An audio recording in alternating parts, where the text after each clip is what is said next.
Hey. Thanks. Are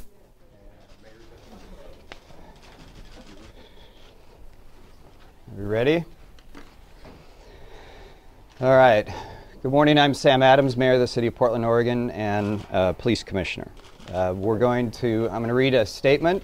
The Chief of Police, Mike Reese, will say a few words, and then available to answer questions. Joining me is City Commissioner Nick Fish, who, among other duties, is the Parks Commissioner and also the Commissioner in charge of the Bureau of Housing that partners with the county to provide a lot of homelessness and affordable housing services. Since Occupy Portland began 5 weeks ago, I've been very clear in my objective. We must balance people's right to free speech while keeping the city moving and keeping the city safe. I've said from the very beginning that behavior mattered. We have maintained our balance through day-to-day decisions regarding Occupy Portland.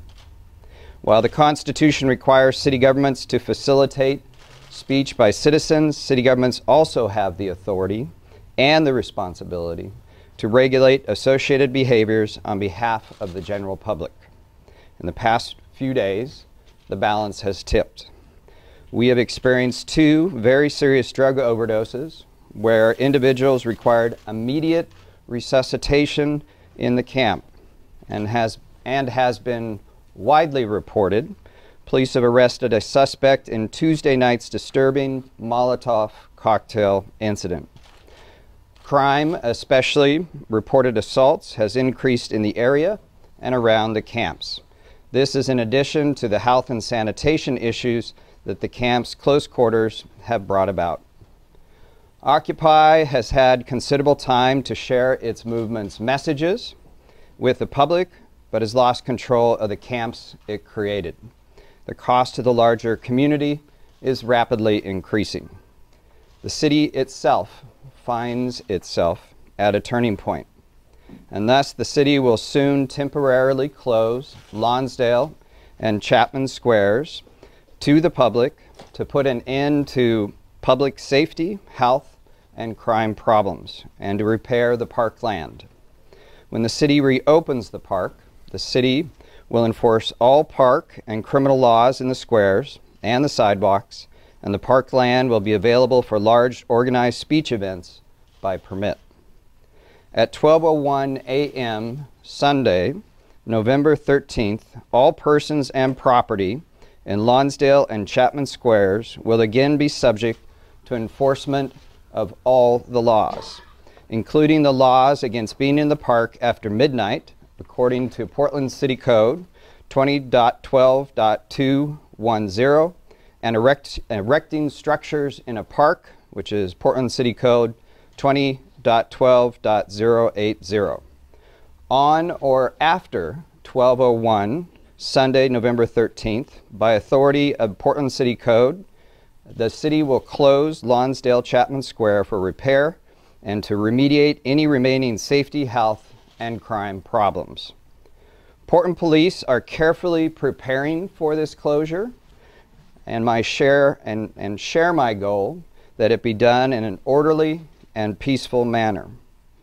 I want to make clear this action is not an action against the Occupy Portland movement. In fact, the Occupy Portland movement has highlighted the challenges our country, like many across the country, are facing with homelessness.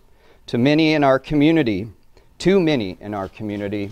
are without a safe place to call home.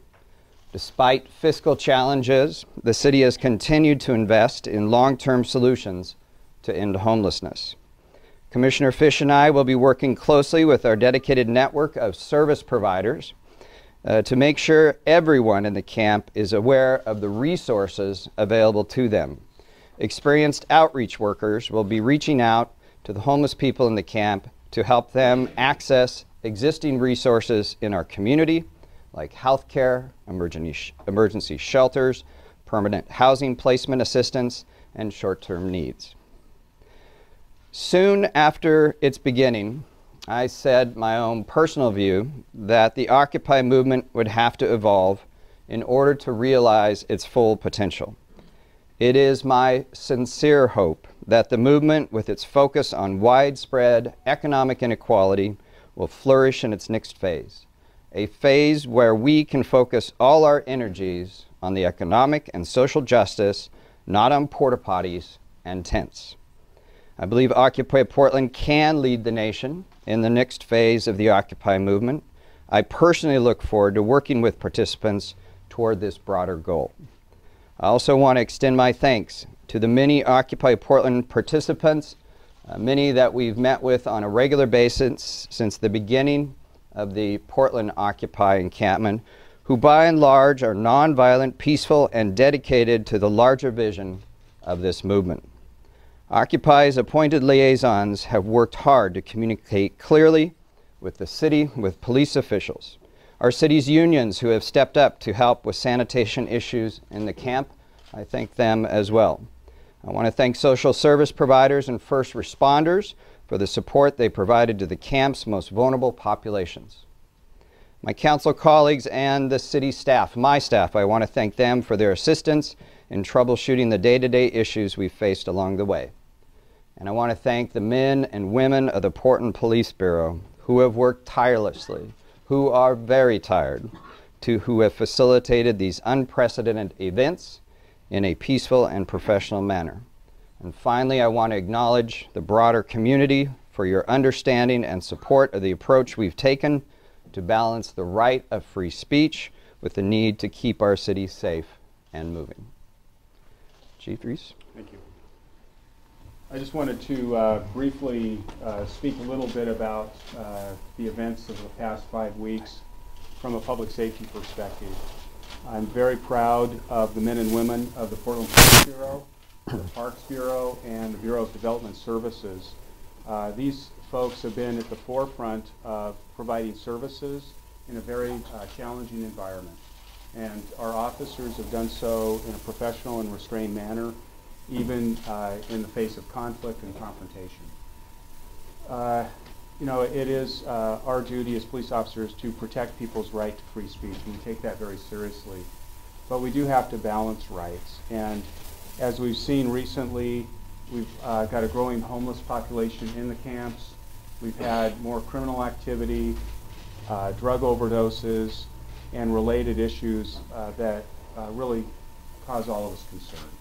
In fact, last night, the drug overdose that we experienced in the camp, our officers had to provide CPR to the person before medical folks arrived. So we're responding with compassion to these types of issues because it's very challenging. And I just want to echo what the mayor has said. We're hoping for a very peaceful resolution to this. We're working diligently to communicate with people in the camp and folks from the Occupy movement. Our hope that this will come to a peaceful resolution, and we're going to do everything we can to really work with folks in an open and honest dialogue to facilitate the restoration of the parks. Thank you. Be happy to answer any questions. Mayor, how will the city's response to the enforcement of what you said be different or similar to what we saw with the reopening of Main Street and the Jameson Park? As is evidenced by this announcement today, it will be very similar. We're being very upfront in terms of our position on a particular issue, in this case for the public closure of Lonsdale and Chapman Square. We will continue to communicate, although I'm sure that this announcement today might come with some disappointment or anger from Occupy Portland participants, but we will continue to communicate and outreach with those folks. We've been clear on our timeline. We will be using the same sort of methodical, peaceful, as much as we possibly can, practices that you've seen us take in helping the feds on Shrunk Plaza, opening Main Street and Jameson Square.